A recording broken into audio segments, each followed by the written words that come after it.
आज हमारी जुडिशरी में 1528 में जो बाबर ने विध्वंस किया राम मंदिर का, आज उसका न्याय मिला।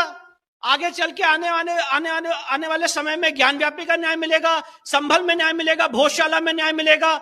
उसी तरह से आप सबको न्याय मिलेगा, पर न्याय के लिए आपको आगे आना पड़ेगा और अपनी सारी बातों को डॉक्यूमेंट करना पड़ेगा। टाइम एंड अगेन खटखटाते रहना पड़ेगा। बातें तो करने के लिए बहुत सारी हैं, पर मैं एक बात और कहना चाहता हूं अपनी सारी बात में। कल राहुल कौल जी से भी हमारा डिस्कशन हो रहा था, और मैंने कल ये भी एक बात रखी, और वो मुझे पूरी उम्मीद है डिक्लेरेशन में भी आएगा। हम सारे लोगों ने देखा कि इस देश में प्लेसेस ऑफ वर्शिप एक्ट के माध्यम से एक बहुत बड़ा नैरेटिव खड़ा किया गया।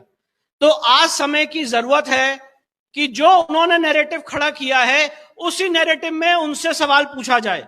प्लेसेस ऑफ वर्शिप एक्ट का इंटरप्रिटेशन जो वो देते हैं वो ये है कि 15 अगस्त 1947 के बाद जो जिस जगह का धार्मिक स्वरूप है वो वैसा ही रहेगा। और मैं आपको बताना चाहता हूं कि 15 अगस्त 1947 के बाद प्लेसेस ऑफ वर्शिप एक्ट में लिखा हुआ है सेक्शन 3 में कि अगर कोई किसी जगह मंदिर को विस्थापित करेगा, डिमोलिश करेगा, तो ये एक पनिशेबल ऑफेंस है प्लेसेस ऑफ वर्शिप एक्ट के सेक्शन 6 में। तो आज मैं जम्मू की इस धरती से सवाल पूछता हूं कि जम्मू कश्मीर में जितने मंदिर 15 अगस्त 1947 के बाद तोड़े गए, उनको वापस रेस्टोर करने के लिए हमें सामने आना पड़ेगा, हमें संगठित होना पड़ेगा। यह भी हमारी मांग होनी चाहिए। देखिए, बात ऐसी है कि जब तक आप जुडिशरी में आएंगे नहीं और जब तक अपनी सारी बातों को डॉक्यूमेंट नहीं करेंगे, तब तक आपको रियल जस्टिस नहीं मिलेगा।